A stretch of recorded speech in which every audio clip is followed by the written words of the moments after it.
You're original and unique, and that's what makes you awesome. Once you realize that, it's so liberating. Oh my God. Damn, that's so beautiful. Wow. We need tissues in that Sala.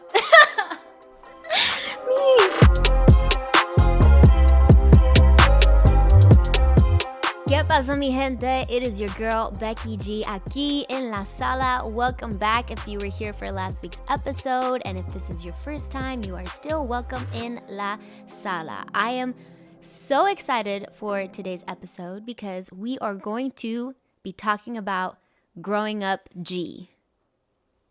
You like that? You like how I did that? Becky G, growing up G. Today, we will be getting up close and personal with my brothers, my family, as well as my musical brothers and family, Mau and Ricky. And I'm so excited to have them because we're going to be talking about their family as a whole, the Montaner family, and how their creativity is inspired by their family and everything that they do together, as well as embracing their individuality. We will talk about finding your own identity and what their challenges and positive experiences were growing up in a musical family. So take a seat because we are about to spill the cafecito. So first of all, family is at the heart of our cultura. I feel like everything that we do is inspired by our families. We all are so proud to come from either where we come from and who we come from. And even though, I know I can speak for my family, we are so far from perfect. We really do have a love and respect for each other that has just fed my soul in so many different ways to keep moving forward. And when I was thinking of all of the little things that come with growing up G, I think of where it all started with my parents and, the beginnings of their relationship and how they created their own little family.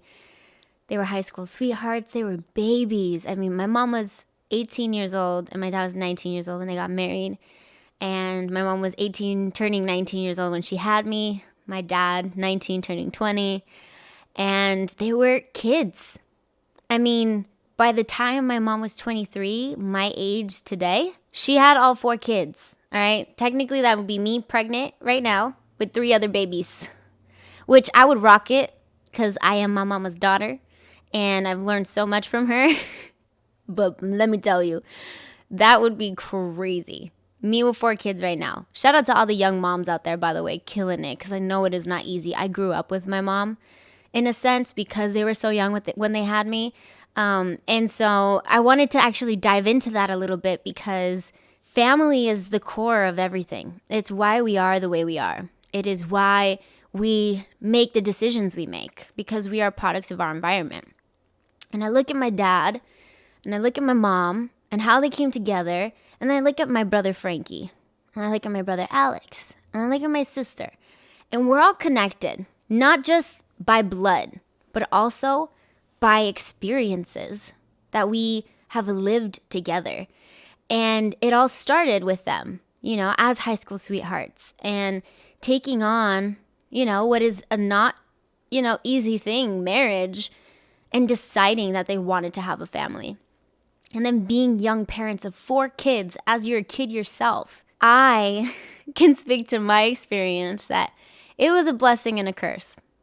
A lot of positive things came from growing up with my parents. It blurred a lot of lines. So I knew that I could always talk to my parents about anything. I knew that there was nothing that I couldn't be open with them about because they had no choice but to be open with us, me in particular, because I was the oldest one. And the not so good side about that is when you're growing up with your parents and it blurs the lines, you kind of become like a sibling parent daughter combination of things. And so you kind of like fuse together and you do it out of like survival. So like my parents always tried to be the best they could absolutely be. But when you're a kid yourself trying to figure it out, you're going to be so far from perfect. You're going to mess up sometimes. And so I saw my parents fumble a lot. And I'm thankful for those things because it saved me from making those same mistakes. But it also kind of robbed me of like having a normal childhood, being a little kid. And I'm in a place now, post-therapy, where I can also recognize that, to be honest, I didn't really have interest in being a little kid. I wanted to be a big girl so bad. And that's why I look at how I look at my siblings and when they came into my life, Frankie, Alex, Steph, I call them my babies. They're like my kids. So here I am, like a sibling to my parents, but then also like a third parent in my house. So as you see, like the dynamics we're very close, like so close. And it's a beautiful thing. But I wanted to talk about these things because I think it's important to really reflect on the journey. My parents would always tell me, never let the fear of striking out keep you from playing the game. We were like a huge sports family. My dad was really big in baseball. He played, in his high school years. And I always that always stuck with me because I saw my parents so young.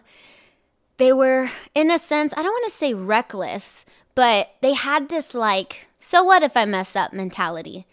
And that was kind of a good thing because I realized oh, my parents mess up too. And they get right back up and they keep going and they keep trying.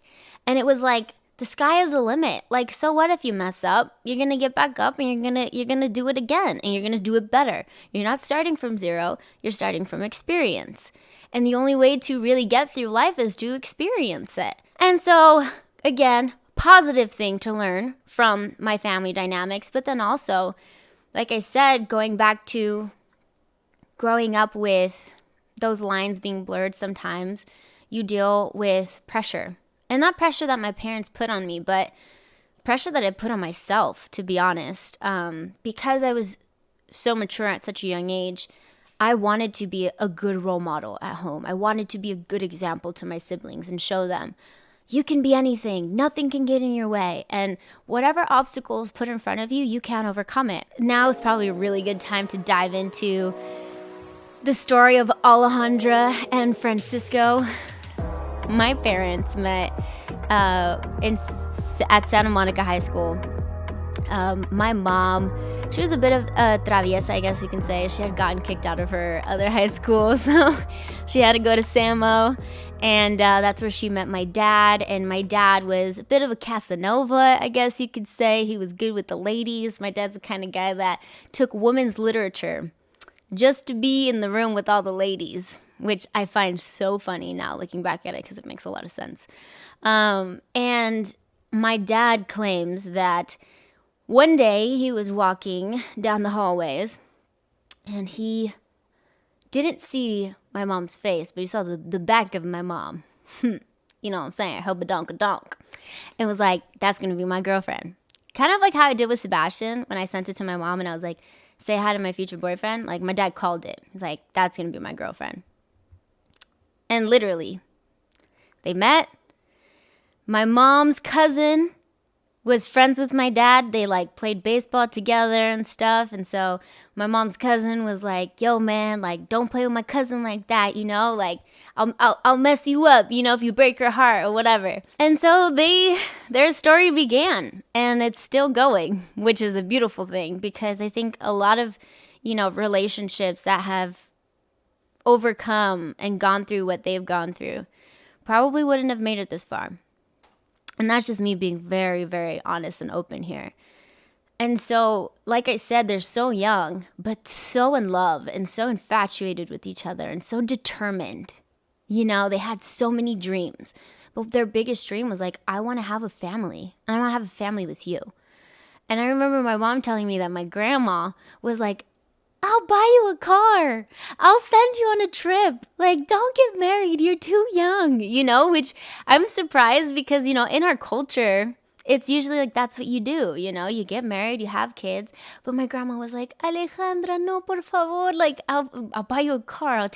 I'll send you away on a trip, whatever. My mom was already, she was saving up for her wedding and putting, saving up for 2-liter sodas and stocking up in her room, literally getting ready for her wedding. Which, by the way, my mom proposed to my dad, which I think is one of the most badass things ever. I just had to throw that out there. That's also part of their story.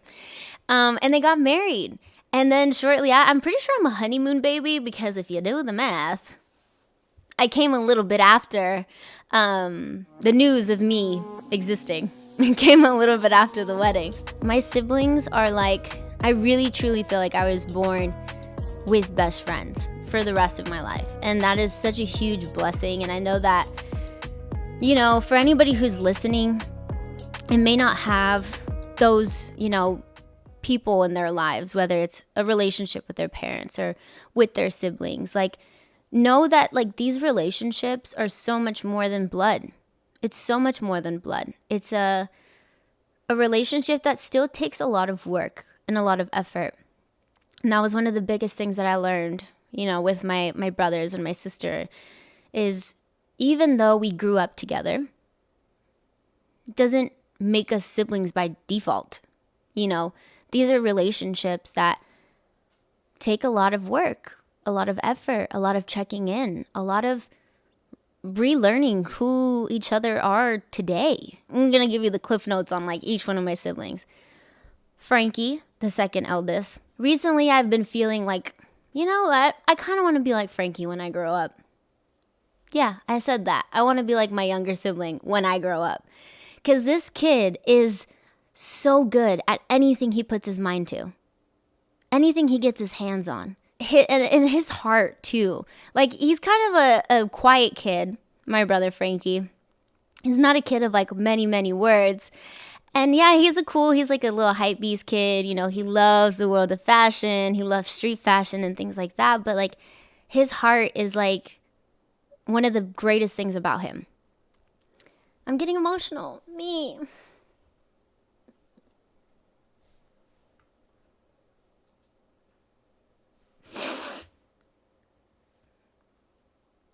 We need tissues in that Sala.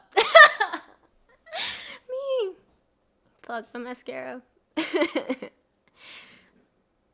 So, as I was saying, his heart is literally the best thing about him. Because everything that he does with so much heart. And I think that that's just a true testament to like how we were raised, is even though, you know, we may not know it all, we may not be perfect at everything that we do it with everything that we have. And like, I'll give you an example. My brother, how long ago was it? I want to say just like within like this last year and a half, he created something so dope and unique and something of his own, on his own. And it was Vibes and Vintage. And then he really started breaking down to me why he was so passionate about vintage clothing. And it was about sustainability. And I was like, what is sustainability? Like, what does that mean? Like, can you explain, you know? As I mentioned, he's very enlightened and very specific. It can break things down so eloquently. He's like, well, sister, think about it. We have places like, you know, names this store, all really big, mainstream manufacturing clothing companies. And he's like, all of their clothes looks vintage, inspired by vintage clothing. But it's so bad for the planet on how they're creating it. To make this one t-shirt, right, and pulls it up and shows it to me. You know, it could be on Zara, it could be on Urban Outfitters, it could be on H&M, it could be on all the fashion brands. And he's like, that one shirt, you know how many gallons it took for them to make the shirt look vintage? That's so bad for the planet. And vintage clothing it's like pin trading. It's really cool and it's so unique and it's one of a kind clothing, and he's got his, you know, license to be able to do the vintage diving himself. So he's handpicking these pieces and he's educating himself on the eras that these companies were creating these specific pieces. So he'll be like, see, sister, this Levi's jacket was made in the 80s, not the 90s, because it's single stitch and not double stitch. And they decided to go double stitch because this designer came in and said, we are doing double stitching. I'm just like, how do you know these things? Like, this is amazing. And he was just like educating me on this thing. And I'm like, wow, Vibes and Vintage clothing is just like, you made it for a passion to like also make it an educational experience for people to understand that like when they're buying something from Vibes and Vintage, like they're also making a smarter choice for the planet. And that's why like his little logo that he created by himself has the planet in it. And I was just like, I love this. Like our creativity like is something that we all kind of share, but it looks different on all of us. That leads me to Alex.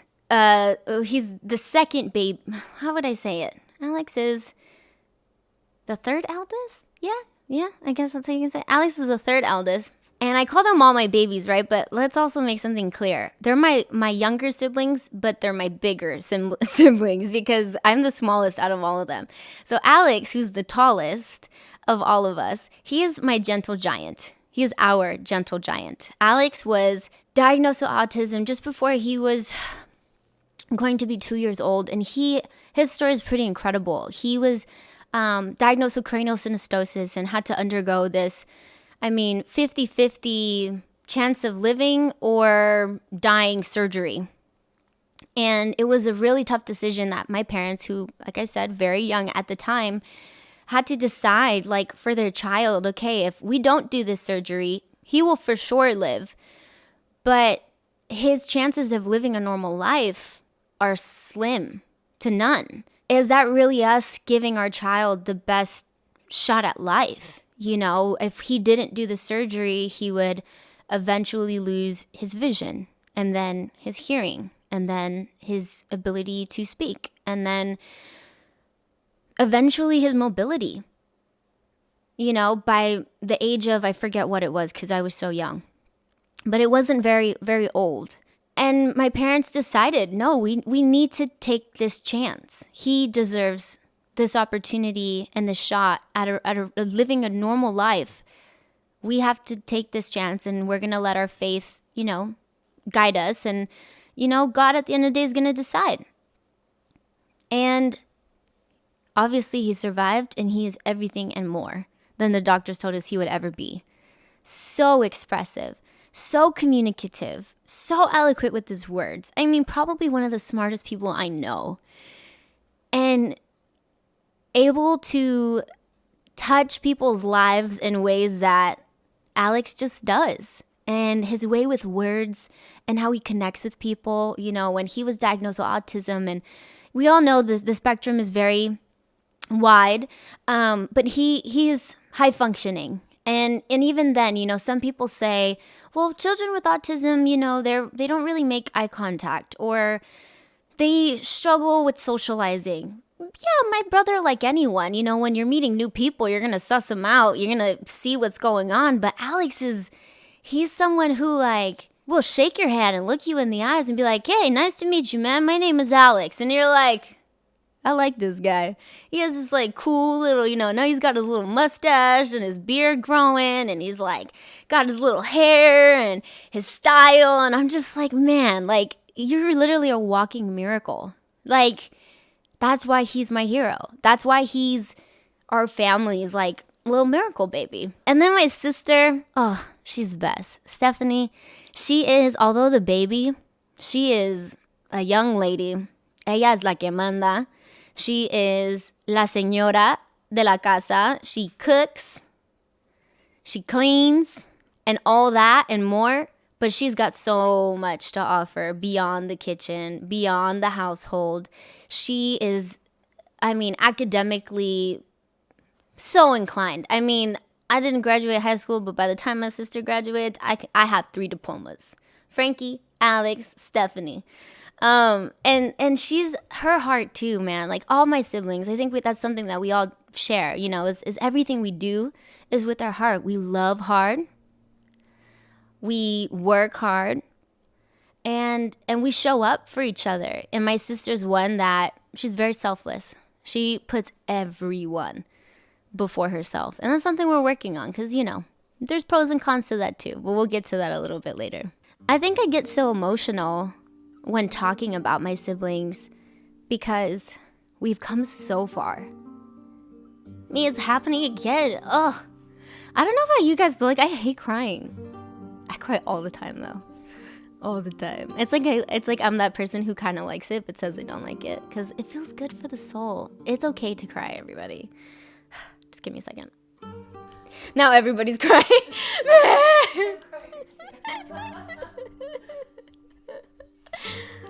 This is good. Feelings are good. Let's feel it. Oh, you're crying. It's so nice. Wait, now I'm really gonna mess with my makeup, guys. So as I was saying, the reason why I get so emotional is because, like I said, like, you're born with these, incredible people that you share these life experiences with, and you look at them and you see that, like, wow, we've made it this far, and you see how amazing they are, even still having faced so much adversity and overcoming all of these obstacles. And it's really, like, I feel so blessed to be a part of, like, a unit, a family that is so ride or die. Shit gets really real, and it's not perfect sometimes, and it's really hard sometimes. And so now that we're all kind of like young adults, I like to consider them young adults because, like myself, we all had to kind of grow up pretty quickly due to the circumstances of just the life that we lived growing up, and let them know that, like, it's okay when we say, like, putting family first, like, that looks a lot different for us now. It's like embracing our individuality at the same time as being a part of this beautiful family, and accepting yourself first and loving yourself first before you can be of help or be of any love to another person, even if it is your own family. So tears and all, just keeping it so raw and so real with you guys. That's why this Growing Up G episode was so important to me, because it is everything that I am today. And the person, the young woman, the cool artist, the activist in me, the human being that you guys are listening to and watching, and that you whatever connect with on social media, like, I come from somewhere, and I come from others, and I think it's important to recognize those things and really acknowledge them for what they really are, the beauty in it, the ugly times in it, because it makes us, it shapes us. And from living in a garage with my siblings and my parents, at a point in our lives where we thought we had it all and then we lost it all, I realized that it's not the house that makes the home, it's the people. Now we're going to take Growing Up G to my musical brothers that I was so excited to have on this episode, because if you tuned in last week, last week's episode was about Latin music. And I had, Elena Rose on, I had Evie Queen on, and then I had my boy Camilo, who, if you're a fan of his music, or if you listen to the episode and were introduced to his music, he is such a talented person, amazing human being, and he is connected to this week's guest because Camilo is married to Eva Luna, who is also an amazing person, by the way, and is siblings with Mau and Ricky. So that is their little sister, Eva Luna, and they're all connected, and they're all just this amazing, massive, crazy talented family that wears their heart on their sleeves and loves what they do and loves the people that they do it with. So that's why I was like, for sure we have to have Mau and Ricky on the family episode. This dynamic duo, who has been in action since probably the day they were born into each other's lives, they're a force to be reckoned with. And they are also just like two corazones caminando, like literally two hearts walking on this planet, and I'm happy to have them. So here they are. All right, mi gente, entering La Sala, my boys, my brothers, mi familia, Mau y Ricky. Hello. Hey. I love you. Okay, also, I just want to, because you said that, never once does Mau or Ricky fail to say, I love you in every conversation we have. And I can't tell you how much that means to me, because we need to tell each other more. When we appreciate someone, when we care for someone, you guys, it literally makes my heart so happy. And I always look forward to talking to you guys, because I always know I'm going to walk away from the conversation like, I needed that. Like, my heart needed that. So thank you guys so much for being here in La Sala.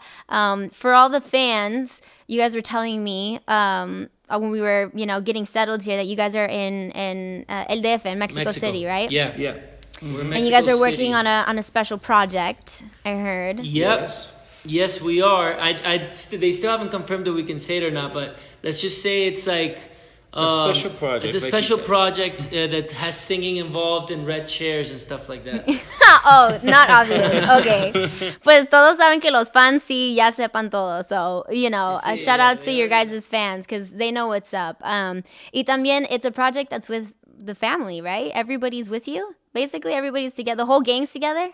To be honest, it's us and Cami. And which means Eva's in and out, but she's doing her show.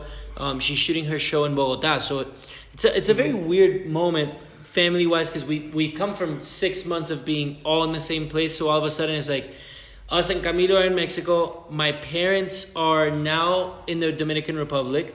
They're with a big project that us as a family are doing over there and developing over there. And Eva's in Bogota. And so my wife is in Miami. My girl is here for this week. For this week. Because that's how it is. Yeah, for boom, this boom, week. Boom, boom, boom. So basically, I just want to know, maybe, Mau, you can share what your experience was being in a full cuarentena with like your whole family, because everybody was in the same house, right? For a while we were. We started, it's so funny because I've seen a lot of memes about this type of thing. This whole cuarentena was so long that we got in shape, out of shape. We were together, then we were not together. So it's like, it's crazy because at first it was like, you know what? I'm going to get in shape for these couple weeks that we got going on, whatever. So let me get in shape for and when then the a couple tour weeks, starts it's again. hard to keep it up for 6 months, 7 months or whatever. So we fell out of shape again, but we're back. We're going back. We're back on track. We're back on track. But for a while we were staying together. Then Rick and I kind of left, and we did a separate quarantine inside a house studio in Miami where we were there creating our album. So it was Rick and I with our girls, John. It was Chris, which is our best friend, with his wife as well. So it was a really dope experience because for the 3 of the 7 months we were in another house, all of us together creating an album, which was also really fun. That's awesome. It sounds like the cuarentena didn't really stop you guys then from being creative. I feel like that, because I know you guys so well, like it probably didn't change the dynamic that much because you guys create together anyway. So it doesn't matter where you are. It doesn't matter if there's a global pandemic taking place. It's just another day where we get to create together. And that sounds really cool that you guys were able to create a body of work that you guys will be able to look back at and be like, wow, we did this when el coronavirus estaba pegando durísimo. Claro. Exactly. That's so cool. ¿Sabes qué es chévere? The coolest thing que nos pasó was we're used to, for the past 2 years, making music on the road. Yeah. Mm-hmm. Y hacerlo cuando estamos, tenemos un día libre en Puerto Rico, buscamos un estudio, nos metemos, grabamos. That has to be the next single because we don't have another day off for 3 more weeks and we need to release something. This was a chance for us to just stop, shut everything out. I did not listen to anything, any music from any of my friends, any of my artist friends, nothing. It was just like social media. We went off socials, we went off everything, and we're just like, let's make an album that really represents who we are, what we came up listening to, etc. And that was a big benefit of being able to just be at home and not having to tour because we were really able to hone in on that, you know? And there were I feel like, I'm sure for you, because I've seen on social media, I don't think any of us are the same person we were before this pandemic happened to who we are today. And there's so many life lessons that I've learned. And artistically speaking, which kind of just goes into humanly speaking as well, there's nothing that's more important for each individual than their identity. Mm-hmm. You know, we live in an industry and in a world where it's so easy for us to compare ourselves to look on social media and say like, oh, but this person's doing this, or this person did this hairstyle, this person is now doing this type of music, so let me do that because it's working, you know? So we kind of lose track of our individuality and who we are because we're constantly feel like people are also comparing us, you know? Yeah. So we feel like, oh, so I released this, and how does this compete with what this person released? And once you like break those chains and realize that your identity is like your fingerprint, you know, you're original and unique, and that's what makes you awesome. And I don't just mean as artists, but also as artists, but I mean as people, like even the people that are listening there, once you realize that there's no need for you to compare yourself with how your classmate did this, or como tu prima hizo tal cosa, or this artist friend is doing things. Once you realize that, it's so liberating. Oh my God. And you making music, and you're on top of the world. I'm on top of the world right now. Because there's no one better at being Mao and Ricky than we are. There's nobody better at being Becky G than Becky G. Period. Yeah. I love that. It's so, I had Camilo on the last on the last episode, and he said something that really he said something that like really stuck with me, and he said within the word originality, there's the word origin, right? Which means we all come from something, we all come from somewhere, we're all inspired by different things, but like originality is something that we're constantly seeking as artists in such an oversaturated industry that, I mean, Lord knows, ahora con, the way that the redes work and things like that, there is a lot of pressure to keep up with the demand, right? It's like fans, I explained this, I released my first album, and as I'm doing promo for the album and I'm so excited, it's like, so ahora que viene? And you're like, yeah, I just made a whole album. What do you mean? Like, I don't know what's coming next. Actually, can we just like live in the moment a little bit? And like, you put so much effort and you're trying to keep up. That leads me to one of like my next questions, because I feel like obviously you guys have worked so hard for so long. Even before I knew you guys, before we met here in LA at the studio and, hit it off or whatever, you guys have had such an evolution as artists and also as songwriters. And, with Camilo having been on the podcast, something with Elena that I speak about all the time as well is finding your individuality and your uniqueness as an artist when you do write songs for other artists. Was that a struggle for you, you think, going from, in and out of writing for other artists and pitching songs for other artists, and then knowing what was yours? What's good for our project? What songs do we keep? Yeah, I think that after all, everything happens for a reason, and I'm grateful for that, and I'm grateful for the way that we kind of found ourselves.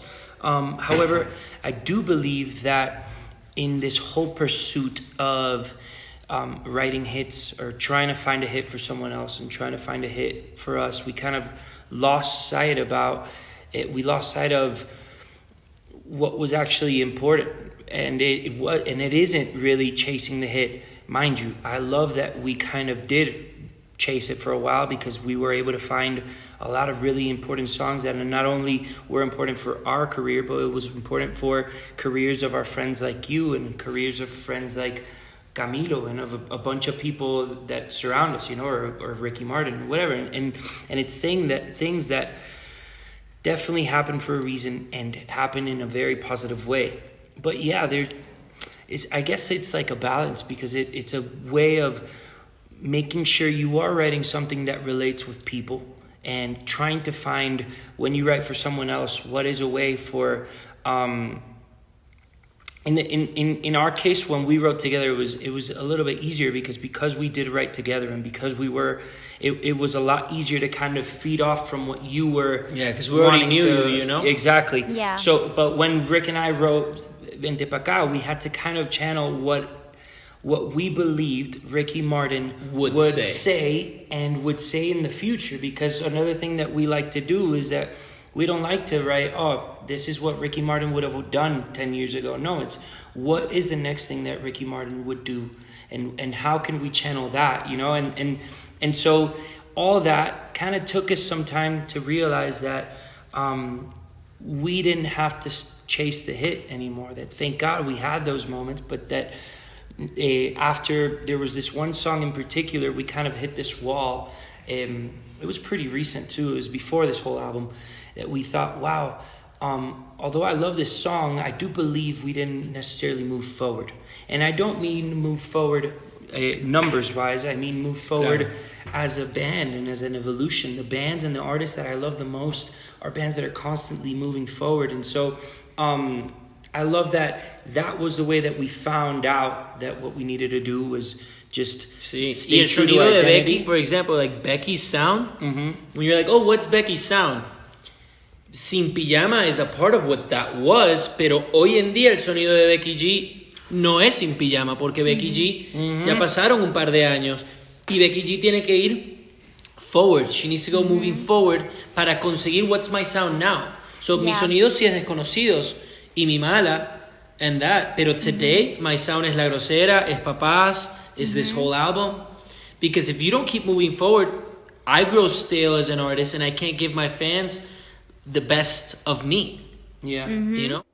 Totally. And that reminds me of the voice note that I sent you after your guys' performance. I think it was That Juventud. warmed my And heart. I was like, I love you so much. guys, like, I don't think I've ever seen you guys so sure, so empowered. Like, and I've shared the stage with you guys, and we always talk about, like, what do I do? How do I move? You know, like, how do I? And you just learn by doing. But when I saw that performance, and I saw, you on the drums, you with the guitar in your hand, and you're just going, and the sound, and it had so many different layers and textures, and it was so you guys. And that made me so happy for you guys, because that journey as an artist to find your niche, and say, this is me. Like, it took me back to, like, when you guys did first start, and you guys always had a love for creating music, but to see you guys now as performers and that evolution, I was like, they're fucking rock stars, these guys. Like, they looked so cool, from the outfits to the content. Like,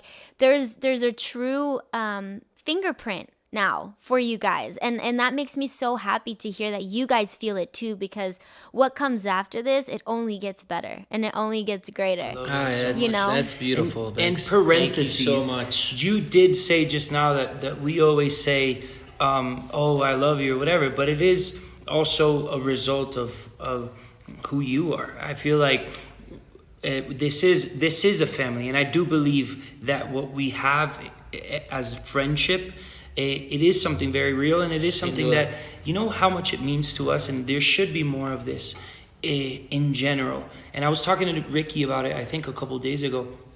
It's important to reach out to your friends that are working, and to say, if you did feel there was something cool, to say it, because there might be something going on in that person's life that they need that confirmation, and they need that reassurance of, hey, I appreciate what you're doing and I see it, That is important. Like, what you're trying to deliver is coming across. Porque when you're artist, cuando eres artista, it's not like this is just a night. Oh, no, we're trying this out. O sea, it's your life. Es mi vida. O sea, all or nothing, yeah. Esto es toda, o sea, ese performance que tuviste, Papás, La Grosera, o sea, that is our, o sea, eso soy yo.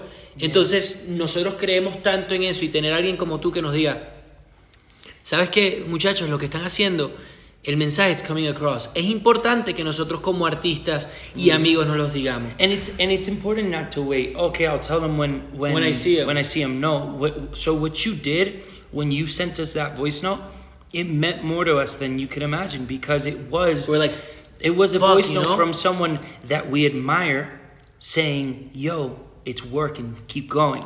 That type of shit is something that is what creates this confidence and this momentum for the artist to kind of want to keep on. Lo que estoy haciendo está funcionando. Okay, what's next? Okay, how do we push the boundaries even more? So thank you for that. Of course. We say I love you because we mean it. And I love you guys so much, and it's because it does bring me back to this one word, and that's, like, it's family.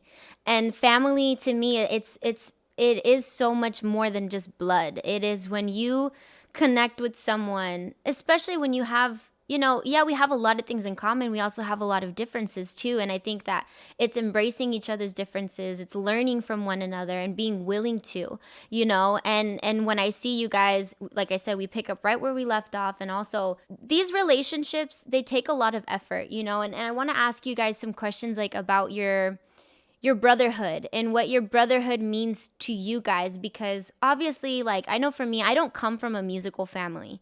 Unless it's like I always say, unless it's tequila and karaoke, like nobody in my family is a singer, you know? I want to know, like, having embarked in this journey together as artists, like, has there been moments where you guys have bumped heads, like, and had conflict and had to overcome maybe ego or pride or fear and within each other's personal space and trying to reach those dreams, you know, because it is a lot, 100%. I can imagine. Yeah, like, okay, so there's a couple of things. So one, which I think is the most important to define within a family, is that we're all, even though we're from the same family and we have the same love for music, we're all different.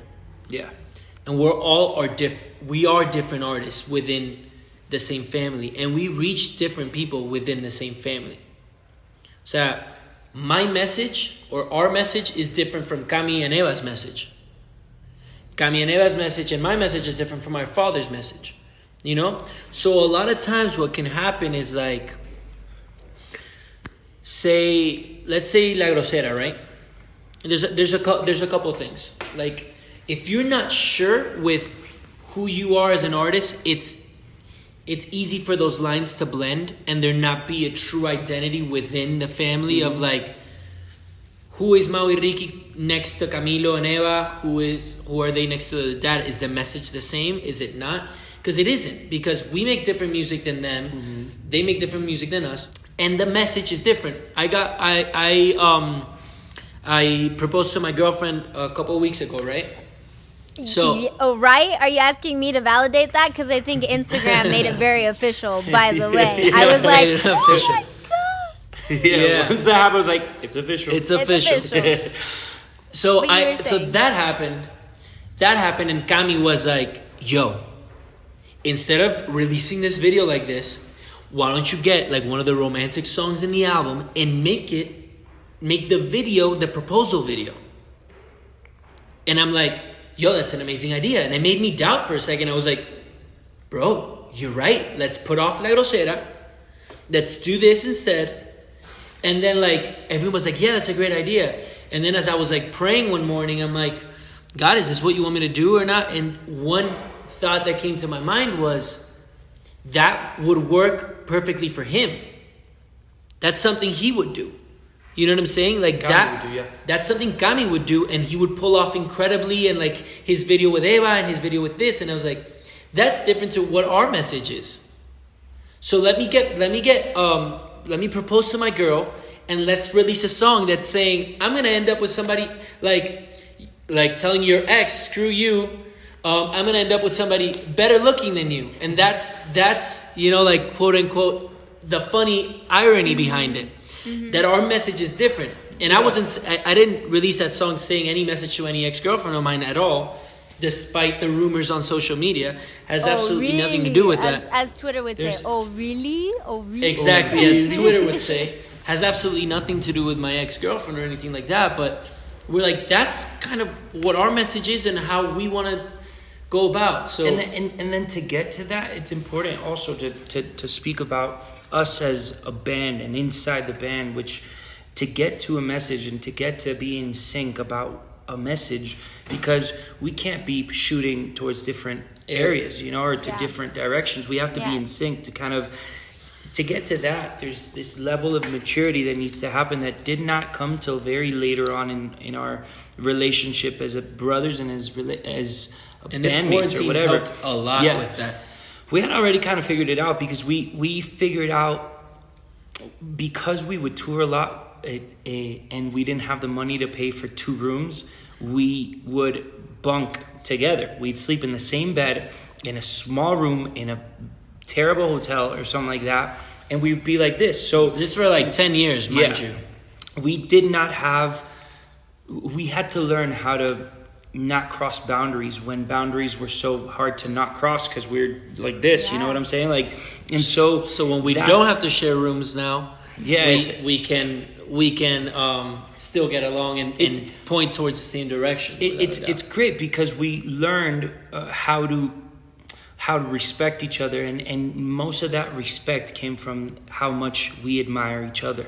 You know, I think that's something that is key inside a relationship, whether it's brothers, bandmates, work relationship, family relationship, is admiration, love, and respect is the most important thing. If not, you know how easy it is to compare yourself to your brother? Oh, so in your house, you're like, oh, and wait, what? In this, you had it's not. How many views on your single? Yeah. How many views did I? If 6 times platinum, I had this many. You know, like, it's so easy to do that. And if you don't have that respect and that love and understand that your individuality and your identity is different, that you're no competition. But also inside the band, the ego thing. The ego thing is something that we had to had to recalibrate. And we had to understand something that is something key for our relationship as brothers, which is bands have such a false belief that there has to be one leader. You know, and in that kind of struggle of finding out who the leader is, and between a bunch of bandmates wanting to be the leader, they break up. If bands understood that there could be multiple leaders, like Ricky is my leader, for example. Ricky's my leader in everything creative, everything that has to do with music, with content, with videos, with everything that is cool. He is my leader, or whatever. And I had to step back and say, you know what? Me conviene, and I will go further if I have this freaking train of an intensity type of person with everything creative taking me to where he can take me. I know that I can't be as productive as he can. But then he also steps back and he does the same in other areas that he knows that he will do better in if I'm the one leading it. But there has to be a level of maturity where you can understand that you are not as good doing it. Yep. You know, and you step back and you say, you know what? I'm not as good as him. And if I want to go where I know I want to go to reach that goal that I have and that dream, I have to let myself be guided by someone. Yeah. Exactly. That's really powerful. That's really powerful. Obviously, from a creative and an artistic perspective, because you're right. Like, you know, our on the road team becomes our family, and you can fight like brothers, you can fight like family. But it does come down to respect, and it does come down to embracing one another and embracing our individuality. As far as those dynamics, like who would you say is like the first one to apologize when they are in the wrong, or when they do say something or cross a line or a boundary? Ricky. Yeah, you're the first to apologize, Ricky? Ricky is quick. Ricky is, he's probably out of all of us, probably the quickest to get upset, like un favorito type thing. But he's also the quickest to say, yo, I messed up, I'm sorry. And so it's super quick. An argument between me and Ricky ends like that. Because it's honestly, if he messed up, he goes, yo, I'm sorry, I messed up. It's like that. It's instant. We keep each other grounded all the time, though. Like, Mao is a lot more mature with certain things than I am. But there's times where he'll be like acting a certain way, and I'm like, yo, dude, check yourself, because it's nobody's fault what's going on. It's like, I blah, get blah. diva moments. And then the he's like, fuck, you're right, man. I don't know what I was, you know? So we're constantly, that's what helps us not to think we are all that. Because we have the other person who's like, you're not all that. You ain't shit. And then he tells me I ain't shit. And then when we are feeling like we're shit, he'll tell you, you're the best. There's nobody like you. There's nobody great, you know? It's just that balance that keeps you like, yeah. You know? I'm the same with my family. Do you guys know when to turn it off or how to turn it off? Or is it just like on all the time? Like business and music all the time? Or is it like, nah, we got to disconnect. We're not talking or thinking about anything to do with the project and what comes next. Like, how do you guys balance that? The thing is that it's been on even before we started working, because it was on from the moment where we're dreaming about it, and we're still like, everything that we do as work is kind of like we're dreaming about what we're about to do. So it's all like always constantly talking about, bro, we gotta write this, we gotta whatever. And it's like, you know what'd be cool if we did this in our show. You know, it's constantly, and it is an issue though, not between us, because I love it and he loves it. And so we have no issue at all, like, talking about it. And it happens the same with my dad. My dad doesn't have an issue at all talking about it. Gami has no issue talking about it. But our girls do have a little bit of an issue with it. So whenever... And I think it's also not just with our girls. I feel like when we're together talking about our project, it's always on. But if we're with, say, Gami or my dad, and it's like, we each want to talk about our projects. So there is a moment where we all have to be like, let's just talk about this show that we're watching or this thing that we're doing. So it's not like, oh, so you know what? I'm doing this thing and I'm doing the podcast with Becky and I'm doing this and I'm doing that and I'm doing this. Oh, yeah, well, I was thinking I'm going to go record this music video.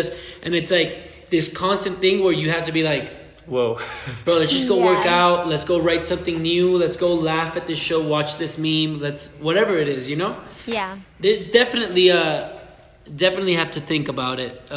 It's a balance that we're not good at.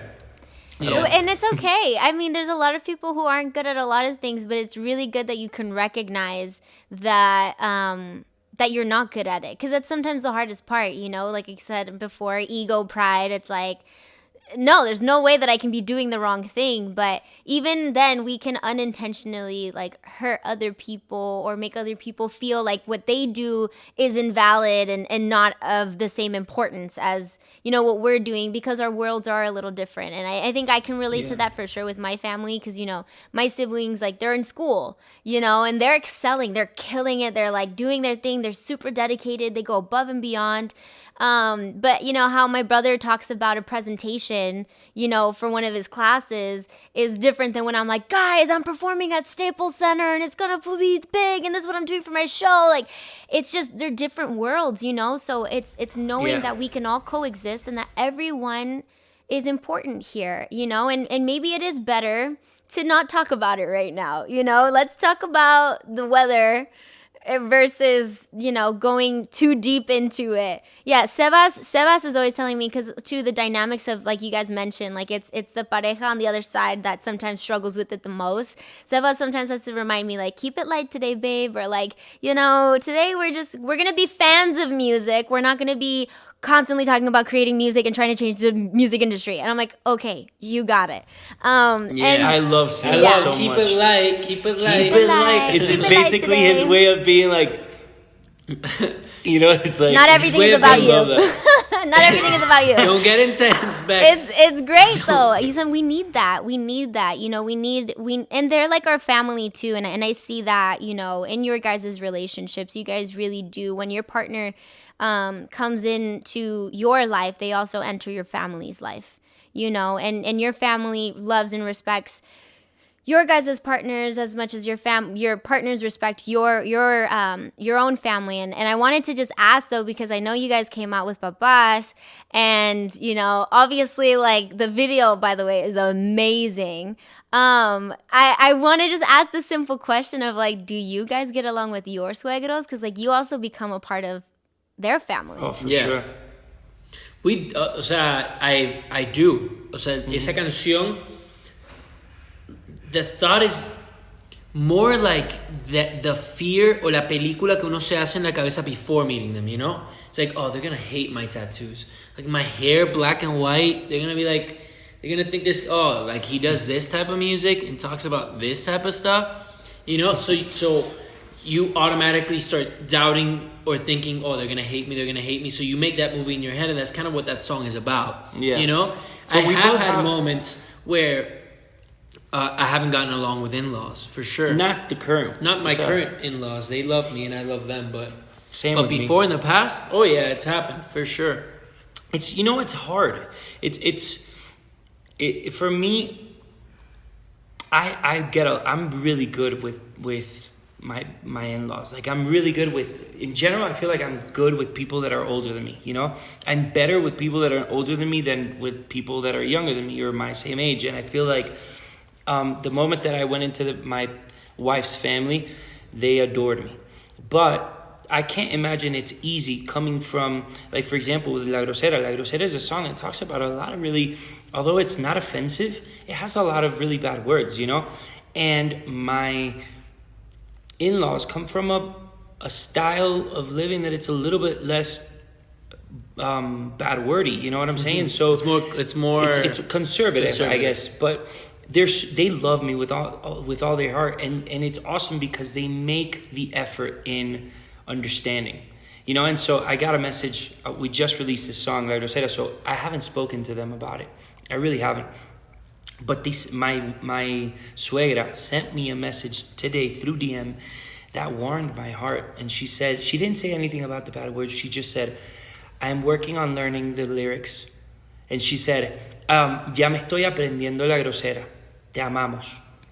O sea, and beautiful. I know she does not approve or whatever, but just the effort that she is just saying, you know what, we love you. And even if it's a lie that she's not learning it, just the fact that she went ahead and said, hey, estoy haciendo el esfuerzo para aprenderme la letra. You know, it made me our happy. Parents told us before releasing that song they didn't want us. They wanted us to change everything in it. Mm-hmm. Really? My dad wanted me to change absolutely every single word in it, every single word.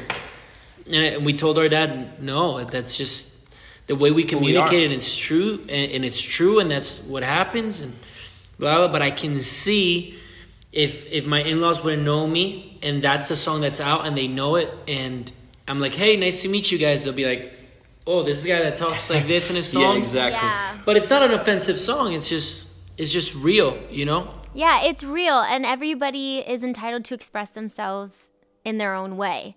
And you guys, like, I love that you guys, when you guys do speak about your dad, which, like, you know, your dad is like, I know you probably hear all the time, and it's probably like, okay, we're going to talk about my dad. They're going to interview me about my dad. They're going to ask me about my dad. And how does it feel to have a dad like mine? But when you guys talk about your dad, like, it's not just like, oh, we have to live up to what he created. Like, that's just your dad. And, like, he's looking out for you guys as his sons. And you guys are his sons to tell him, like, yo, dad, chill. You know, like any father, you know, son type of relationship. The episode is called Growing Up G. And, of course, you know, I'm sure the fans want to know what it was like growing up for you. But especially growing up with your father being who he is as an artist. You know, and as you mentioned before, you guys were born into it, so it wasn't even a thought. It was just like, these are also my dreams, so I'm going to do what I can to accomplish them. But were you guys, like, aware of it? Like, not at home, obviously, because that's just your dad, but, like, outside of it, was it, like, annoying? Was it, like, exciting? Like, how did that affect you growing up? It was the coolest thing in the world. It was definitely exciting. It was definitely, like, seeing it firsthand what we wanted to do. It was amazing seeing how people loved him and how everyone talked so highly of him, and having that example too. The example was amazing. I would say that the only thing that is complicated about having a father is doing the same thing that you're doing or that you want to do, is going back to what we were talking about, the identity thing. There's so many things that are just like that shadow more than like, oh, he's so successful. And it's not like we're like, oh, we got to be bigger. We got to also leave a marker. It's more kind of like, who am I different from what I've seen for 20 years of my life, where it's like, it's been done this way, or this type of music and this type of songwriting and this type, that it's like, who am I inside of all this that isn't just completely influenced from what I've seen growing up, you know? It's hard to find it, search, for sure. I think is a little bit more complicated because you have such a big example in front of you all the time. And it's not like you're like, oh, I really admire this artist and I really like how this artist is handling this. It's like you get everything from this artist. All the positives, all the negative stuff, all the how he handles this type of the business or this type of the creative part. So it's like you're kind of like you going in with already all those things and how they work those things out. So finding out how you like to work things out, how you like to do things, how you like to song, that I guess would be the hardest thing, you know? Yeah, Totally. And one thing I want to ask about, like, just your parents as a whole, you know, I think for me, there was a moment, you hit an age, mine was very young, when you realize that your parents aren't superheroes, you know, that they are also human beings and that they can be flawed in their own ways, or, you know, they're always trying their best. But like you said, you know, we take on the positives, you take on the negatives. What do you think is like one of the greatest lessons you've learned through your parents? It's a relief. I feel like finding out for us that our parents weren't perfect was a huge relief. Because when we were growing up, it was like crazy, because all our friends would talk about like, oh, this happened in my family and this happened with this. And like me and my cousins would all look at each other and be like, that doesn't really happen in our family. Like our family's perfect, you know? And in that pressure growing up, like, oh, I really hope that me and my wife have the same type of relationship, or that me and my future kids have the same type of thing. And when you're growing up and you find out that your parents aren't exactly perfect and that they screwed up doing certain things or blah, blah, you're like, oh, okay. Yeah. So it's okay to make certain mistakes, and it's okay to And at the end of the day, they're trying to figure it out as much as we are, you know? They're just a little bit ahead, you know? And the truth is I think that the best, like, advice or whatever was mainly just their example, because even though they weren't perfect, they didn't need to say anything. They just, as, I guess, as a couple, and as how much they respected and loved each other, we were able to understand what love meant thanks to how they loved each other, you know? And that kind of helped us to understand what love meant, not only with our partners or like with my wife or whatever, but that also meant how to love my brothers, how to love my sister, I think that is so key, because at the end of the day, no matter what, it doesn't matter what one says. I think what's most important is what people feel when they meet you, and what people feel when they're around you. And so I could look a certain way or whatever, but that feeling and that thing that you feel here is the most important thing. And for my entire life, what I felt seeing my parents together was what I always kind of tried to apply in my own way to every single relationship that exists in my life. Damn, that's so beautiful. Wow. That's honestly, that's some real shit. That's some real shit. That's some fucking real shit. Yes, exactly. Because of how we are, and we're all about family. When you do bump heads with people that you hoped to have a family-like relationship with, it's tough. It's hard. But I'm really happy for you guys to know that everything, you know, in your personal lives and also in your artistic world, it really sounds like it's aligning. And I know that it hasn't always been easy for you guys. And you guys have really, like I said, you guys deserve everything that is happening for you guys, because you've really worked hard for it.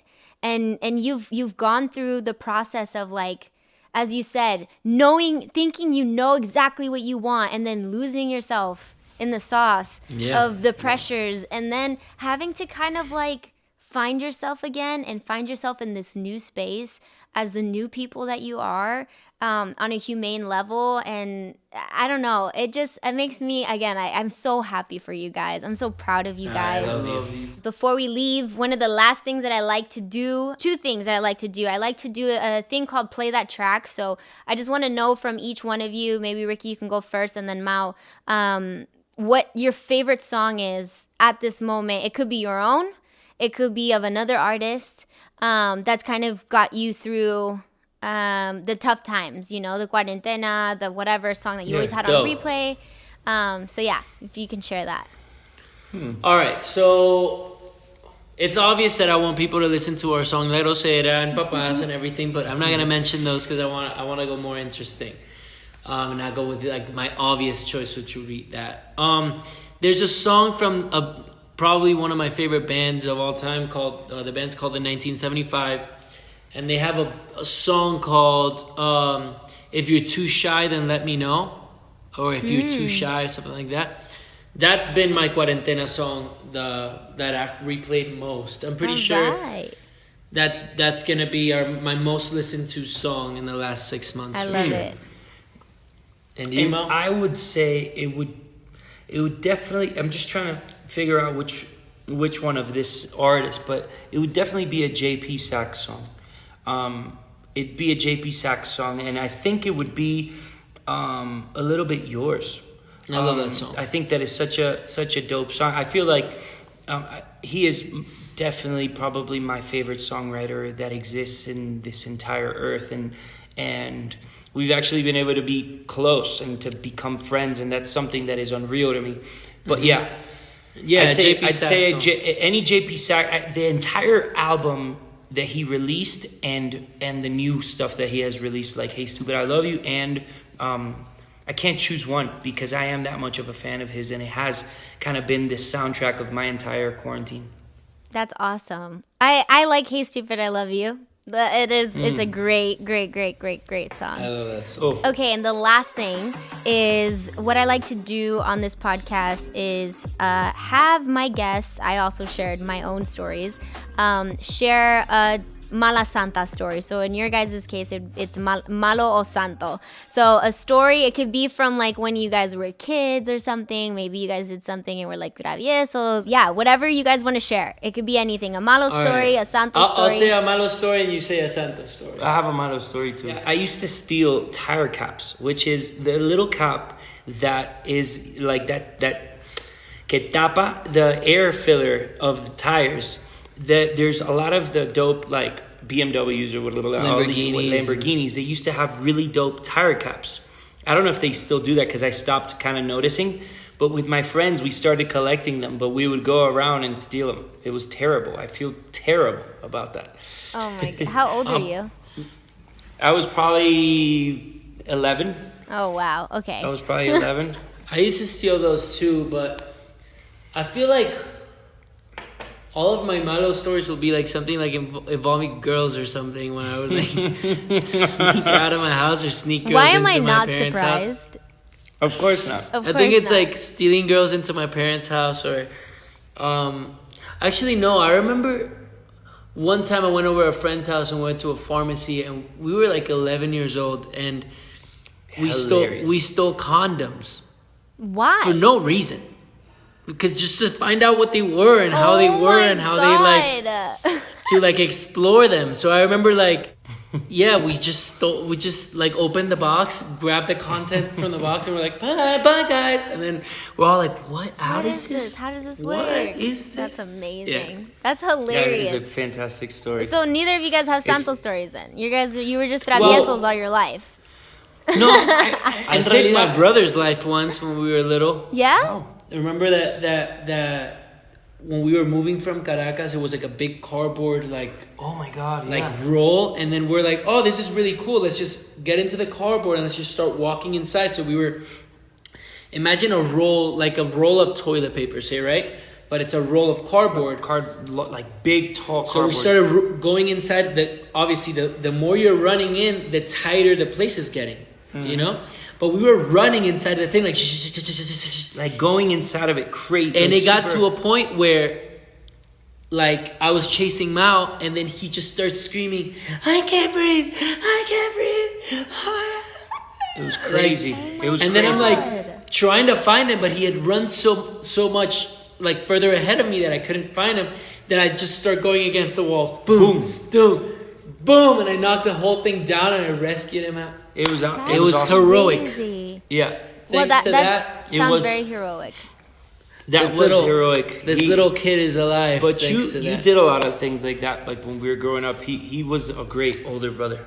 Saved his great life older many brother. times. And I can't really like. I don't know if I ever did like anything like heroic like that. But I feel like I pray really well. That's very santo Mao's in of charge you. of praying. I love it. Before every show.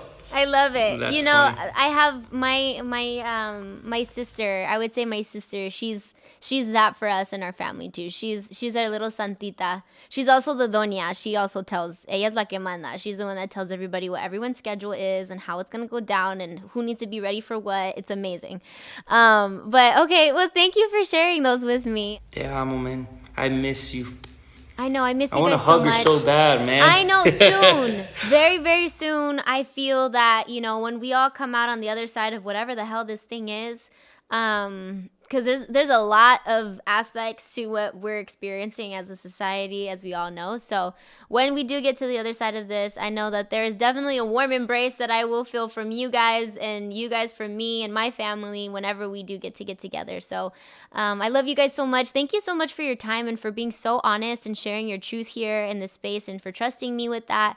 I hope that our fans get to know just a little bit more about our relationship, me as a little sister to you guys, you as like big brothers to me, but also more about you guys as humans and as artists and what inspires you. So shout out to Becky, the fans. we're so Absolutely. proud of you. We're so proud of you because I think it's this type of space is super important because you're able to speak life into people, Rick and I have noticed that a word could change someone's life. One word. It doesn't require it doesn't have to be this huge gesture or whatever. It could be one word. Yeah. And you're allowing, not only are you speaking into people's life and you're speaking love into their lives, but you're also allowing us to be able to have a space that is humongous for us to be able to also share our message of love and family and brotherhood into people's lives, which is super important. So we're grateful for you. We're proud of you. And this was awesome. Thank you. Thank you. Mau and Ricky, I'm everybody. I'm having my Santo moment right now, as you can see with the light. Oh, yeah. It's Yeah. just glowing I love right it. Look at that. We love you. I We love love you you guys so so much. much. Thank you. Bye. Bye. Thank you, guys. Ciao. Bye. Mwah. Love you.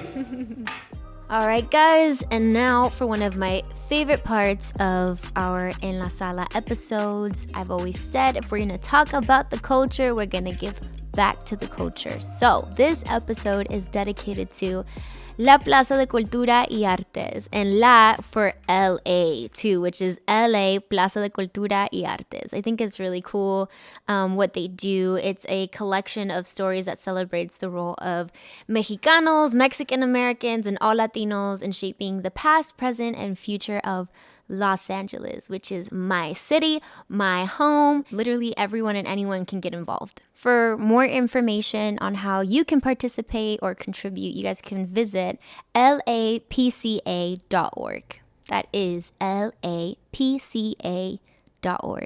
Quiero dar las gracias to my brothers, Mau and Ricky, for joining me today in La Sala, for sharing their honest truth, a little teeny tiny microscopic scope into their brotherhood and how amazing it is to share their dream together. I think it's such a beautiful story, and to see them and everything that they've accomplished makes me so proud as like a little sister.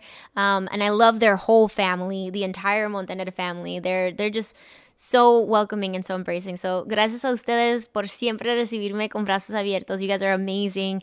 All my love to you guys. And also a huge shout out to my family, my mom, my dad, my brothers, my sister.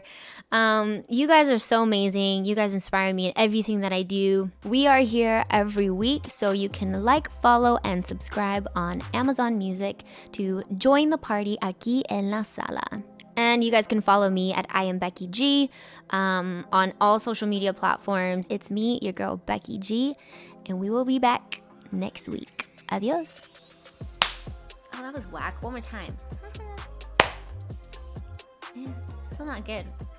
I should just get sticks. For real. Like, I should have my own sticks.